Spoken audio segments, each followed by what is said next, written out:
ॐ नमः सिद्धेभ्यः। ॐ नमः सिद्धेभ्यः। ॐ जय जय जय। नमोस्तु नमोस्तु नमोस्तु।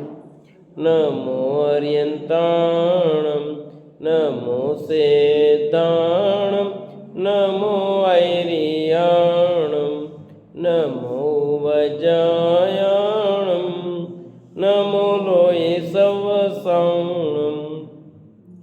मंगलम भगवान वीरो मंगलम गौतमो गणी मंगलम कुंद कुंदारो जैन धर्मोस्तु मंगलम।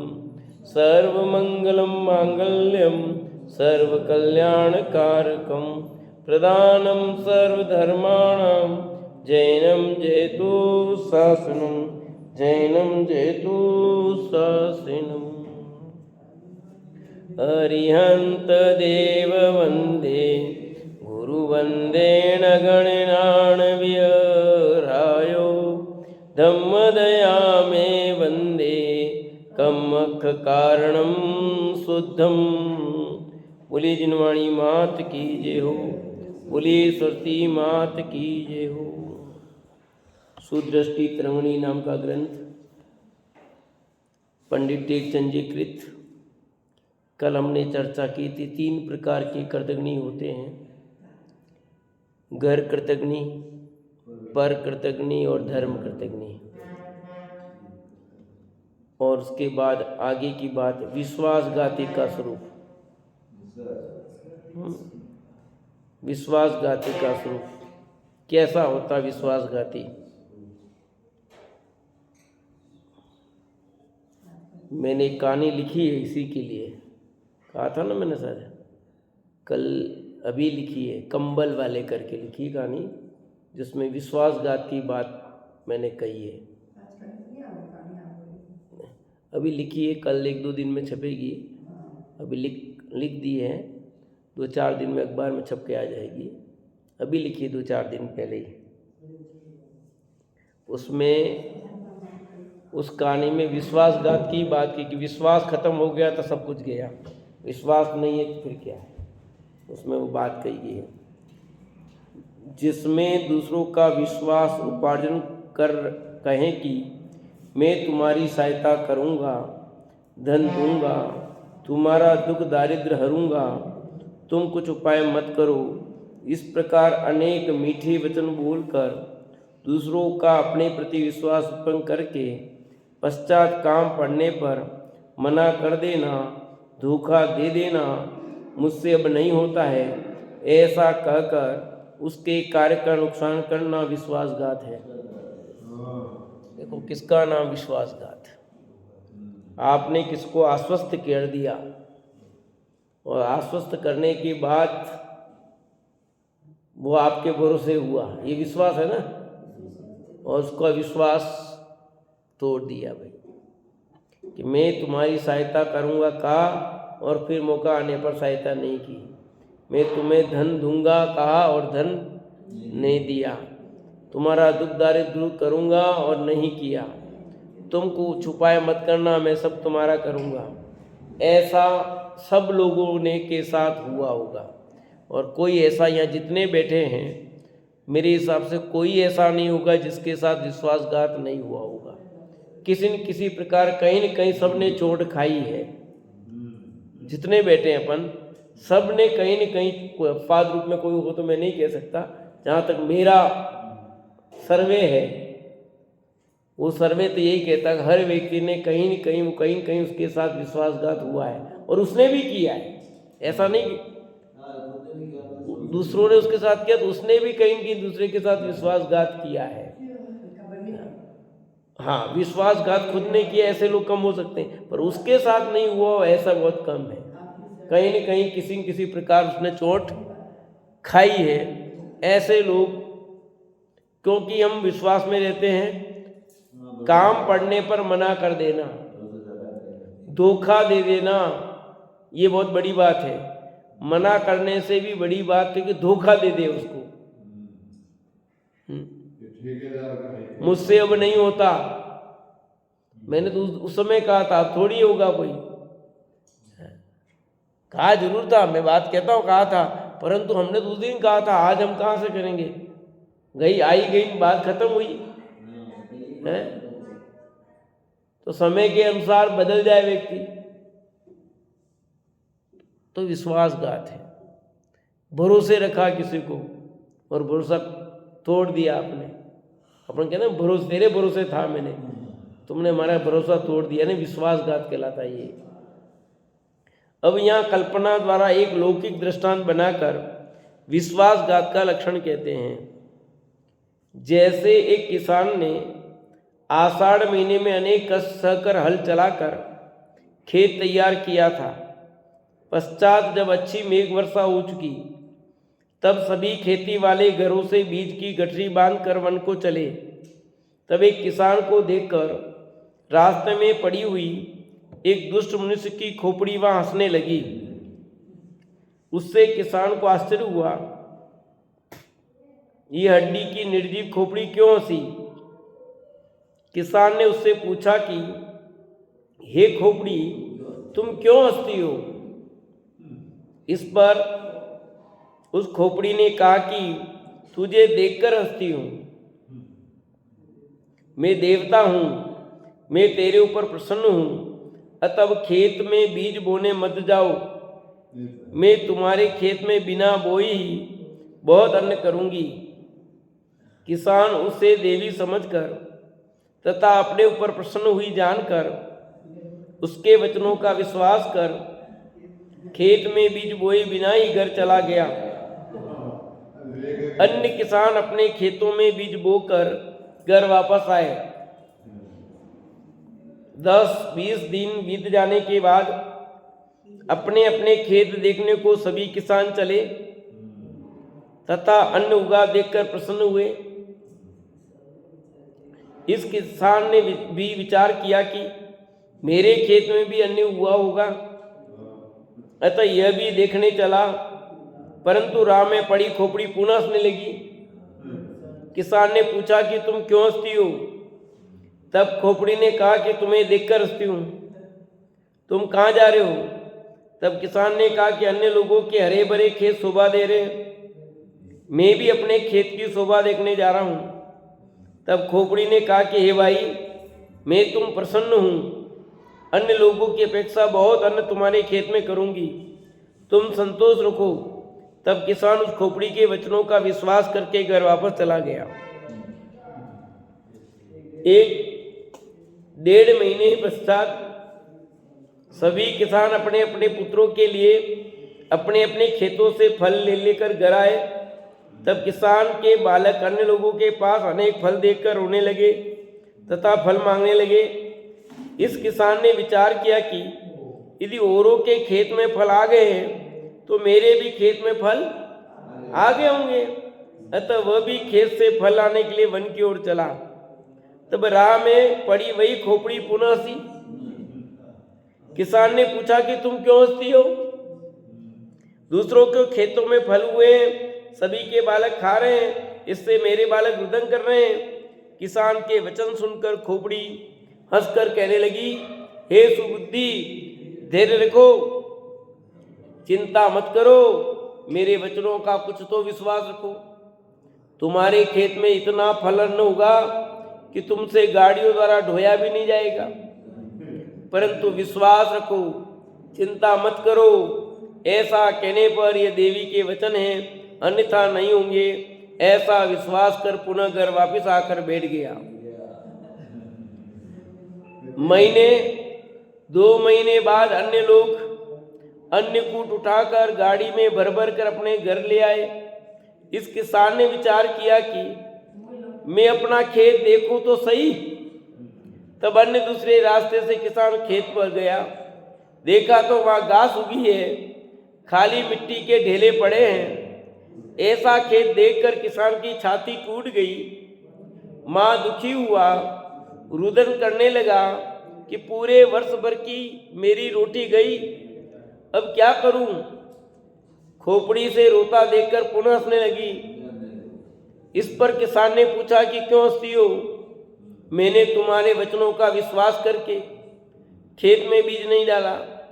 अब अन्य लोग तो बहुत अन्न ले आए, परंतु मेरे खेत में कुछ भी नहीं है। तुमने मुझे विश्वास में रखकर बुरा किया है।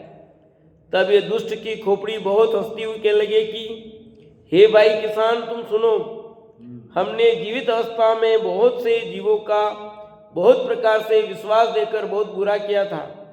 मरने के बाद तो एक तुम्हारा ही बुरा किया है। इस दुष्ट खोपड़ी के समान विश्वासघाती माँ पाप मूर्ति जीव विश्वासघाती है। ऐसे कहे गए कृतज्ञ व विश्वासघाती जीव बड़े पापी हैं। इनका स्वरूप श्रुत ज्ञान से जानते हैं, ऐसा श्रुत ज्ञान उपादेय है। देखो कहाँ से क्या घटा रहे पंडित जी। कहना क्या है, प्रकरण क्या है और कहाँ कह रहे हैं। श्रुत ज्ञान उपादेय है, बात ये चल रही है। और कथानक क्या कह रहे हैं कि विश्वासघाती जीव पर भरोसा नहीं करना। देख लेना भैया, विश्वासघात करना बहुत बुरा है। किसी के पास भी विश्वासघात मत करो। ये जो कहानी बता रहे हैं, उस किसान भी तो मूर्ख था कि बिना बोए कैसे मिल जाएगा। खोपड़ी हंसी है, एक बार दो बार तीनों बार। तो वही केरी खोपड़ी हमने ऐसे जीवन में जब थे तब बहुत विश्वासघात किया, जिसके कारण हमारी ऐसी दशा हुई। ये तो पहला मौका है जब हम विश्वासघात कर रहे हैं। तुम पहले व्यक्ति हो अभी तो कदम कदम पर लोग ठगे जाते हैं। ऐसे राजनीति में कितना हो रहा है अभी देख रहे हैं आप रोज, कितना बड़ा बड़ा विश्वासघात हो रहा है। किस भरोसे क्या रहते हैं और क्या हो जाता है। राजनीति में कहीं विश्वास की कोई बात ही नहीं है। वहाँ तो पूरा ही विश्वासघात ही घात है। कौन सी पार्टी से जीतते हैं फिर बदल जाते हैं, अगली पार्टी में चले जाते हैं, सिर्फ अपना व्यक्तिगत देखते हैं। कुछ भी नहीं है वहाँ पर। लौकिक सामान्य अपने जीवन में भी कितने लोग किस तरह से एक दूसरे के साथ धोखा देते हैं, छल कपट करते हैं, मायाचार करते हैं, जिसके कारण क्या होता है, लोग पहले क्या कहते हैं बाद में क्या कहते हैं, बदल जाते हैं सब कुछ। तो ये विश्वासघाती है। और खास करके पति पत्नियों के विषय में कहा जाता ना, पहले तो ऐसा सा कहा था, अब तुम ऐसा करते हो, तुमने मेरा विश्वास तोड़ा है। तलाक क्यों होते हैं आधे? बहुत सारे तलाक क्यों होते हैं? एक दूसरे पर विश्वास खत्म हो जाता है, इसलिए तलाक बहुत होते हैं। हो रहे कि नहीं हो रहे? पहले तो क्या है, शादी के पहले बहुत दिखाते हैं सपने, दीवा सपने दिखाते हैं, वो भी उसमें आते हैं। ये जितनी भी लव मैरिज होती है उसमें क्या है, कब अगर देखा नहीं, बाद दीवा सपने दिखा देते हैं, शादी के बाद फिर कुछ समय रहते हैं ना फिर तलाक या एक आत्महत्या कर देते हैं। ये हो रहा कि नहीं हो रहा है? क्यों होता है? सब विश्वासघात के कारण होता है। किसी के साथ भी विश्वासघात नहीं करना। जो है क्लियर स्पष्ट साफ रहना चाहिए। कर सकते हैं तो ठीक है, नहीं कर सकते तो नहीं करना। जितना हो सके वो करना, नहीं हो सके तो नहीं करना, पर धोखे में नहीं रखना भैया, नहीं जिसका महापाप कहते हैं। और ऐसे सब ज्ञान का विषय भी, क्यों विषय जानना, ये भी श्रुत ज्ञान का विषय ही है। ये सब किसका विषय? श्रुत ज्ञान का विषय है। चारों गतियों के जीवों की आगति जागति आवागमन, चारों गतियों के जीवों का आवागमन क्या रहता है? वो कहते हो जिस स्थान का त्याग कर अन्यत्र उत्पन्न होता है उसे जागति कहते हैं। अन्य स्थान से आकर वहां जन्म लेता है उसे आगति कहते हैं। क्या नाम दिया? जागति और आगति। अपने पहले खेल खेलते थे चक्री वाला, जाग रही है कि सो रही है, ऐसे जागति आगति है। जागति किसका नाम? जिस स्थान का त्याग कर अन्यत्र उत्पन्न होता है। जिस स्थान का त्याग करता है अन्यत्र उत्पन्न होता वो जागति, और अन्य स्थान से आकर्मा जन्म ले लिया वो आगति। आया है ना, जिस स्थान से जा रहा है वो जागति, जा गति, जाना, गति मने गमन करना, तो जिस स्थान से गया वो जागति, और आया आगति मने आया, जिस गति में जिस अवस्था में वो आगति हुआ। देव गति में आगति है। निम्नलिखित स्थानों से देव गति में आकर उत्पन्न होते हैं। किस किस स्थान से देव गति में आ सकते हैं? मिथ्या दृष्टि भोग भूमिया मनुष्य तिरंच, कर्म भूमिया मनुष्य तिरंच, सैनी तथा असैनी,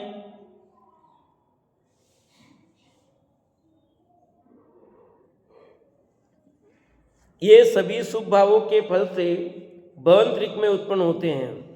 कौन कौन? मिथ्या दृष्टि भोग भूमि मनुष्य और तिरंज दोनों आगे, कर्म भूमि के मनुष्य और तिरंज आगे, सैनी असैनी आगे। इसमें ये सभी शुभ भाव के फल से भवंतरिक में उत्पन्न होते हैं। सम्यक दृष्टि भोग भूमिया मनुष्य और तिरंज पहले दूसरे तीसरे स्वर्ग तक उत्पन्न होते हैं। देखो, जो सम्यक दृष्टि भोग भूमि मनुष्य हैं वो नियम से देवगति में ही जाते हैं। कहाँ जाते हैं? और देवगति में भी जाएंगे तो पहले दूसरे तीसरे स्वर्ग तक उत्पन्न, पहले दूसरे स्वर्ग तक उत्पन्न होते हैं। ठीक है, पहले और दूसरे तक। उधर जो लिखा था भोग भूमि मनुष्य तिरंज और कर्म भूमि के मनुष्य तिरंज, वो भवंतरिक में उत्पन्न होते हैं। पर सारे कर्म भूमि के मनुष्य तिरंज मरेंगे तो देवगति में जाएंगे, भवंतरिक में जाएंगे, ऐसा नियम नहीं है। जो भोग भूमि के मनुष्य तिरंज हैं वो तो जाएंगे, पर कर्म भूमि के मनुष्य तिरंज हैं वो सब देव बनेंगे, ये नियम नहीं है। भोग भूमि के जीव जाएंगे, जा सकते हैं वहां। कर्म भूमि के तिरंज 12वें स्वर्ग तक तथा श्रावक मनुष्य 16वें स्वर्ग तक उत्पन्न होते हैं। यदि कर्म भूमि का कोई जीव शुभ भाव करता है तिरंज 12वें स्वर्ग तक जावे, बोलो, और मनुष्य 16वें स्वर्ग तक। कर्म भूमि का तिरंज कहाँ तक उत्पन्न हो सकता है? 12वें स्वर्ग तक। और श्रावक मनुष्य हो तो 16वें स्वर्ग तक। सम्यक दृष्टि तथा मिथ्या दृष्टि मुनिलिंगधारी नवग्रह तक जाते हैं। सम्यक दृष्टि हो या मिथ्या दृष्टि हो, दोनों नवग्रह तक जा सकते हैं। मुनिराज पर मुनिराज जाएंगे। मुनिराज नहीं है, श्रावक है, तो वो ग्रवेक में नहीं जाएगा, भले सम्यक दृष्टि है। सम्यक दृष्टि भी होगा तो वो मरकर 16वें स्वर्ग से ऊपर नहीं जा सकता श्रावक। यानी कि वस्त्र सहित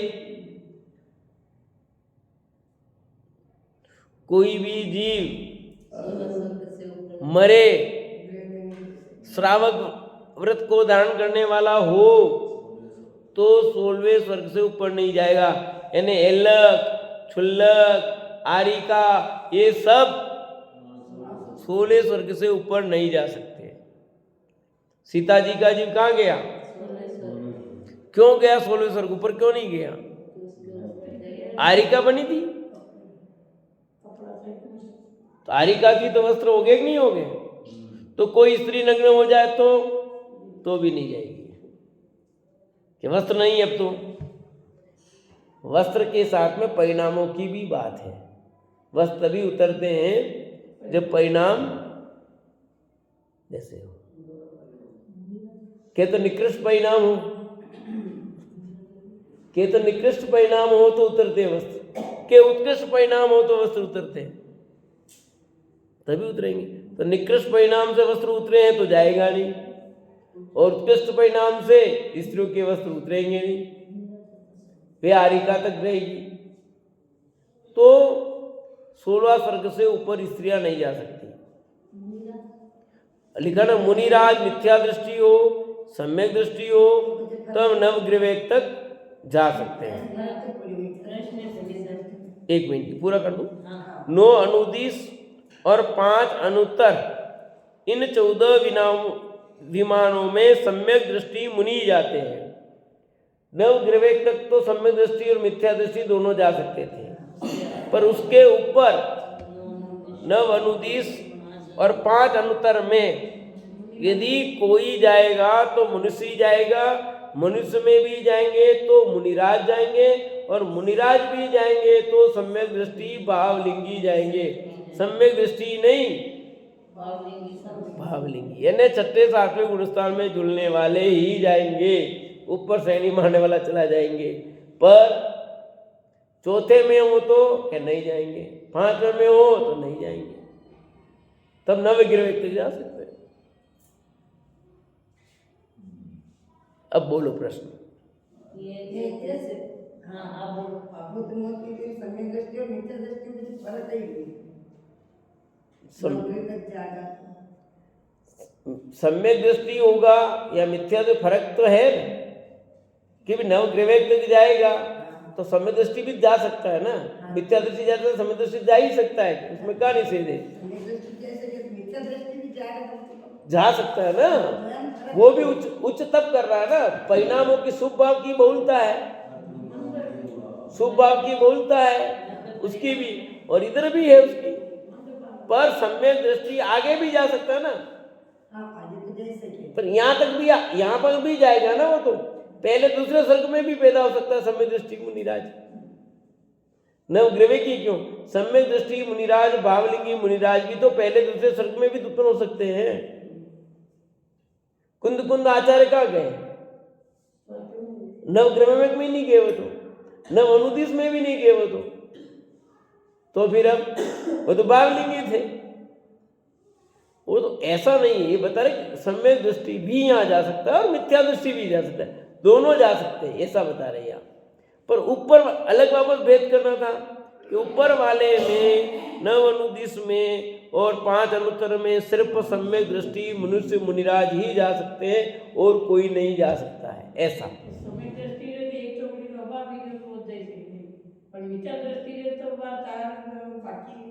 उससे क्या मतलब है? बाहर में तो महाव्रत का पालन कर रहा है ना, कसाई की मंदता तो बहुत हुई है भाई। स्वर्ग की प्राप्ति शुभ भावों से होती है, सम्यक दर्शन से नहीं होती है। स्वर्ग की प्राप्ति तो शुभ भाव के बल से होती है, न कि सम्यक दर्शन का फल तो मोक्ष है। सम्यक दर्शन का फल तो मोक्ष है, और वो जो प्राप्ति हुई है सम्यक दर्शन के साथ में जो शुभ भाव हुआ है, वो शुभ भाव का फल है। वो तो चाहे नवग्रवेक हो, नव अनुदिश हो, जो कुछ भी है वो सब उसका फल है। इसलिए हाँ, आपका क्या प्रश्न था? ये कि जैसे किसी आर्यिका की बिल्कुल समाधि का समय बिल्कुल निकट है, हाँ, मैंने देखा भी और सुना भी है कि उस समय उनका साड़ी उतार के चारे में लपेट देते हैं, तो फिर तब तो वो अपरिग्रह हो गए ना। वैसे वो वस्त्र होने पर भी एक तरह अपरिग्रही जैसी है। थी और चारे में लपेट दिया था, बस अब निकट समय है, फिर साड़ी पहना देते हैं जी निकलने के बाद, तो फिर ऐसा करते तब भी अपरिग्रही नहीं है वो, भावों की वजह से। वो आपने अपनी प्रक्रिया की है वो अलग बात है, पर अपरिग्रही नहीं है वो। मैंने देखा इसलिए कर दिया होगा, पर वो अपरिग्रही नहीं है, क्योंकि आपने चारे में लपेट दिया तो हो गया ना परिग्रह, तो अब तो भी परिग्रह हो गया वहाँ तो। और तुमने इधर रस रटाया पर चारा लगा दिया, परिग्रह तो हो ही गया ना। कपड़े उतारने से खाली क्या होगा?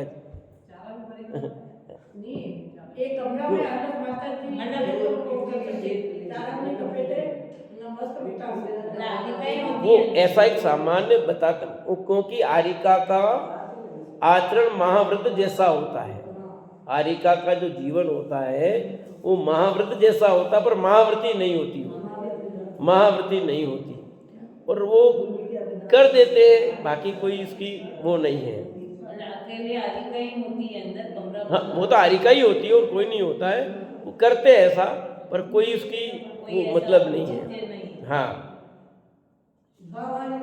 बस वो तो उस जीव के परिणाम की बात है, अंदर में उसका कैसा है। तुम बाहर में कुछ भी करो ना, अंतिम समय में लोग कई जनों के वस्त्र उतार देते हैं, महाराज बना देते हैं। बनाने से क्या होगा? अंदर उसमें भाव का क्या हुआ है? अंदर में उसके परिणाम जितने उसका फल मिल रहा है। आपने बाहर में क्या किया? आपने कहा मैंने सब त्याग करा दिए, उसने किए कि नहीं किए? कि देखो तुम सब त्याग कर दो, त्याग, वो अपना कहना फर्ज है, पर उसने अंदर में कर पाया कि नहीं कर पाया, ये उस पर उसका फल उसका मिलेगा।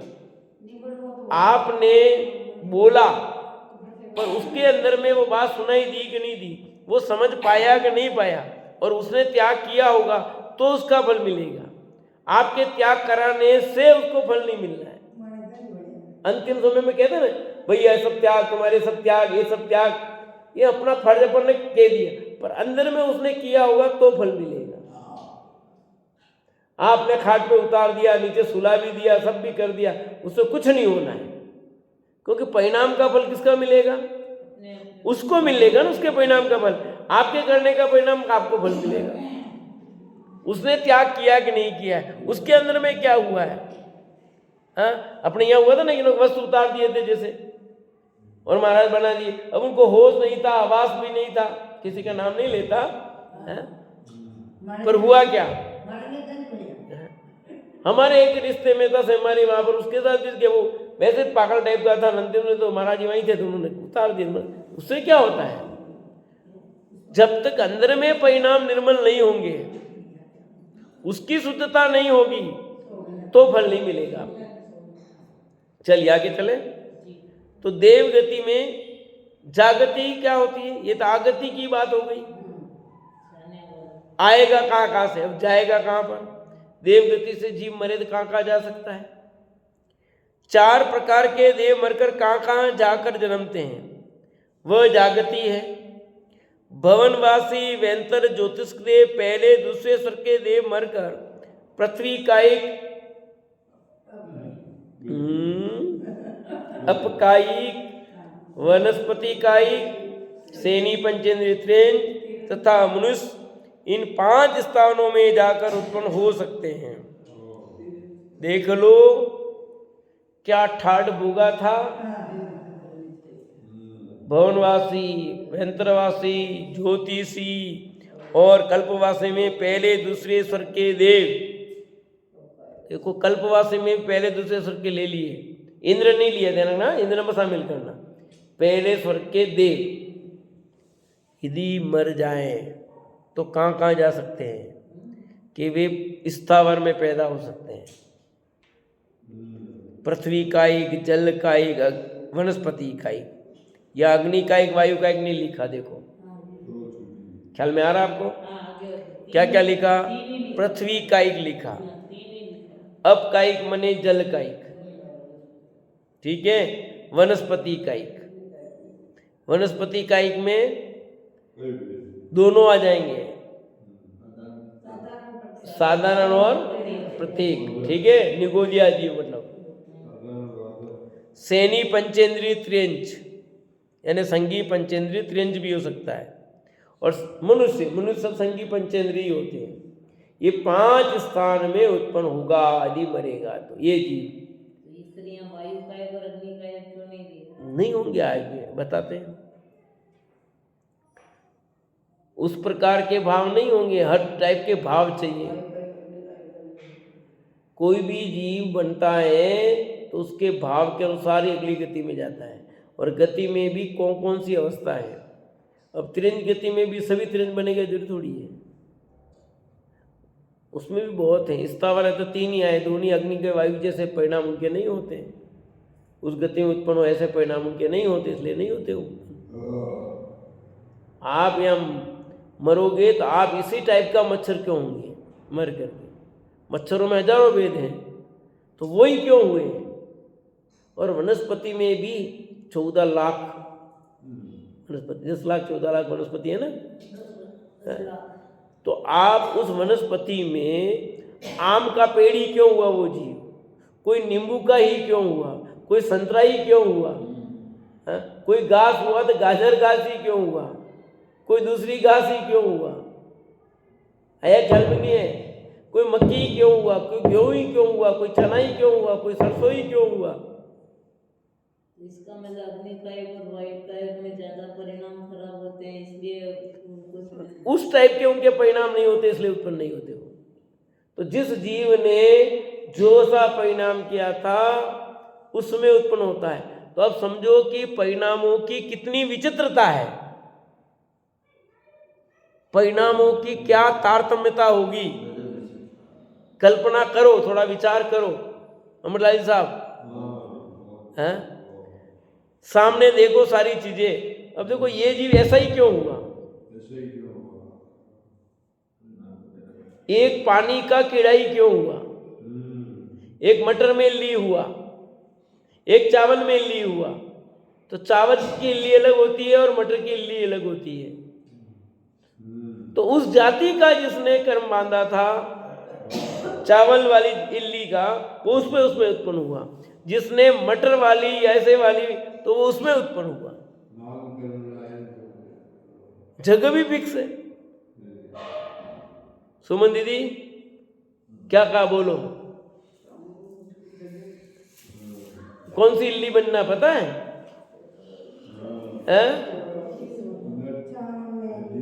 भैया ये जागते रहो, जिनवाणी सुनते वक्त नहीं कैसी इल्ली बन जाओगे पता नहीं लगेगा भैया। सजग रहना, सजग। कौन से परिणाम का फल कौन सा आ जाएगा पता नहीं लगता है, अपने को ख्याल में नहीं आता है। हाँ, ये जीव कैसे कैसे परिणाम, ये विश्वासघात की बात आई है ना, उससे जुड़ी हुई सब बातें भैया। कौन सा परिणाम तेरा, इधर परिणाम होना, इधर आयु का बंद होना, तो उस गति में उस एक चला जाएगा, पता नहीं, ख्याल ही नहीं आएगा। और देखते हैं आगे। तीसरे स्वर्ग से 12वें स्वर्ग तक के देव चय कर अर्थात मरण कर मनुष्य त्रियंच सैनी पंचेंद्री में ही जन्म ले सकते हैं। तीसरे स्वर्ग से 12वें स्वर्ग का देव यदि मरेगा तो मर करके मनुष्य या त्रियंच बनेगा, वो भी संगी पंचेंद्री। त्रियंच भी बनेगा तो संगी पंचेंद्री होगा, असंगी नहीं होगा। मनुष्य तो संगी होते हैं, तो दो गति में जा सकता है। कौन कौन सी गति? मनुष्य गति और त्रियंच गति में। त्रियंच गति में भी जाएगा तो संगी पंचेंद्रीय त्रियंच होगा। कौन सा? तीसरे स्वर्ग से 12वें स्वर्ग तक। ये सब ध्यान रखना, सोचना। ये अपने रात के समय, दिन के समय खाली बैठे हैं तो चिंतन का विषय कि कहाँ कहाँ जा सकता है, आ सकता है। इसलिए मैं बार बार आपको वो करवा रहा हूँ। कहाँ जाके आ गए आप बताओ? कौन से स्वर्ग में गए थे अभी? तीसरे में गए कि 12वें में गए? तो तीसरे से 12वें स्वर्ग तक का देव मरता है तो संगी पंचेंद्रिय और संगी त्रियंच होगा। मनुष्य तो संगी ही होते हैं। ठीक है, आगे बढ़ते हैं। 13वें स्वर्ग से 9 ग्रह तक के देव मरण कर सम्यक दृष्टि तथा मिथ्या दृष्टि मनुष्य रूप में ही जन्म लेते हैं। 13वें स्वर्ग से लेकर 90 ग्रह तक का जीव मरेगा तो मनुष्य ही बनेगा, और मनुष्य में वो सम्यक दृष्टि मनुष्य भी हो सकता है और मिथ्या दृष्टि भी मनुष्य हो सकता है। सम्यक दर्शन सहित मरा तो सम्यक दृष्टि, मिथ्या सहित मरा तो मिथ्या दृष्टि। 9 ग्रह से ऊपर देव मरण कर सम्यक दृष्टि मनुष्य रूप में ही जन्म लेते हैं। 9 ग्रह और 5 अनुदिश वाले देव मरेंगे, ऐमिंद्र मरेंगे तो गारंटी से मनुष्य ही होंगे, और मनुष्य में भी सम्यक दृष्टि ही होंगे। वह प्रत्यय सम्यक दर्शन इनका। कौन सा सम्यक दर्शन? वह प्रत्यय। ये सम्यक दर्शन साथ लेकर के ही जन्मेंगे। क्यों? कि वे सम्यक दर्शन सही थे। वहां यहाँ मरेंगे तो सम्यक दर्शन सही, क्योंकि अब जाना मोक्ष उनको। तो किनको जाना मोक्ष? किनको जाना मोक्ष? हाँ, इसलिए अपने कहीं जाना ही, अपन तो मोक्ष स्वरूप ही है। अपने आराम से रहो, यही अपन तो मोक्ष स्वरूप ही है, अपने को कहाँ जाना है? बिल्कुल मोक्ष रूपी है तू भैया, कौन निषेध करता है इसका? मोक्ष रूपी होकर भी मोक्ष रूपी को जाना नहीं, पहचाना नहीं, तो कैसा मोक्ष रूपी तू बता? मोक्ष रूपी होकर भी मोक्ष रूप को जाना नहीं, पहचाना नहीं, तो कैसा मोक्ष रूपी?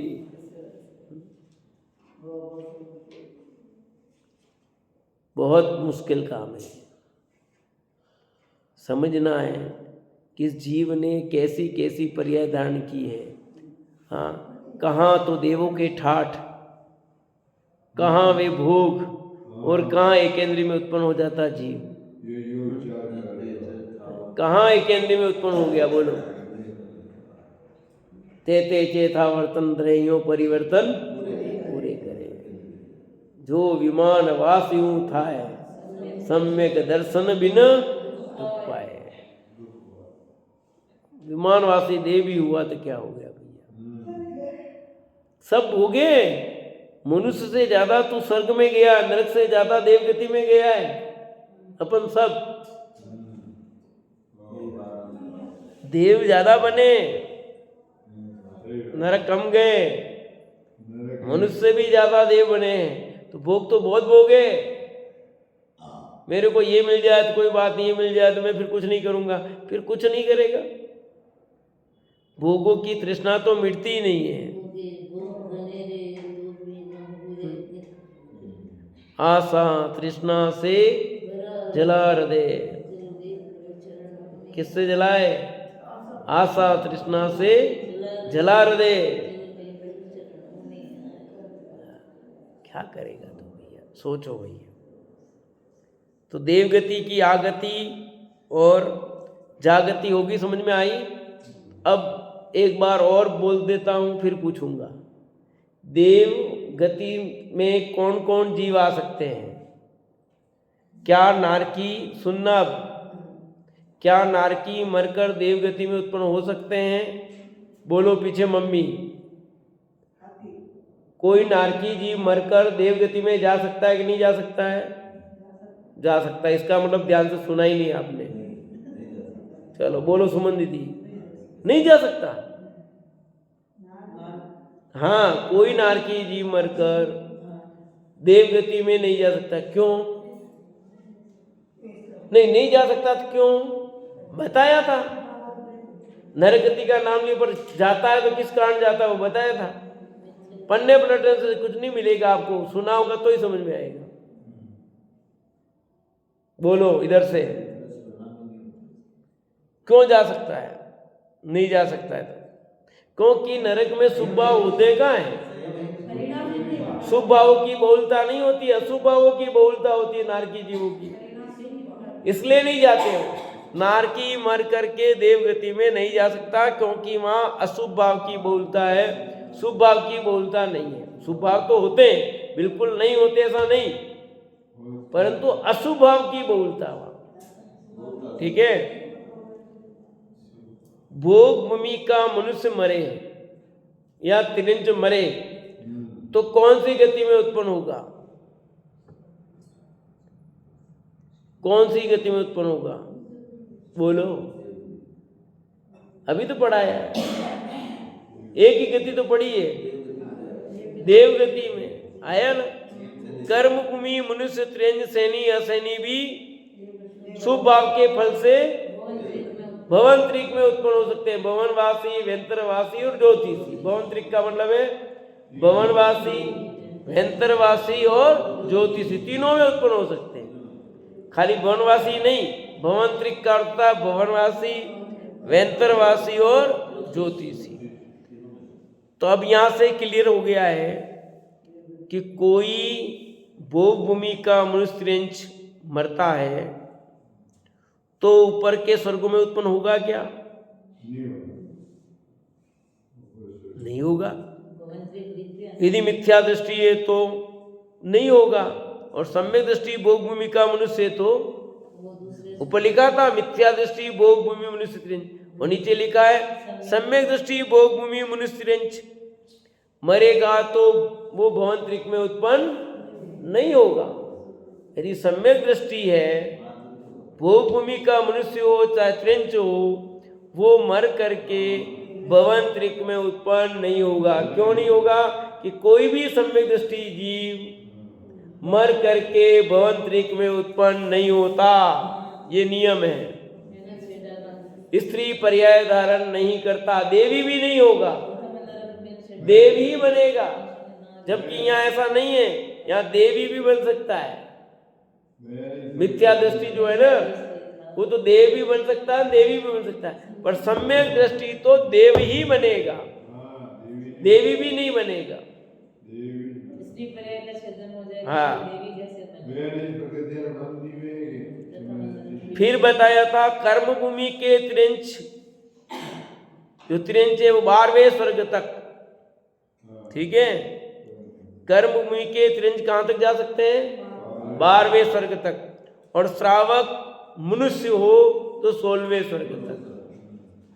मिथ्या दृष्टि, सम्यक दृष्टि मुनिराज नवग्रह तक, और सम्यक दृष्टि मुनिराज 9 अनुदिश और 5 अनुत्तर तक जा सकते, मोक्ष भी जा सकते।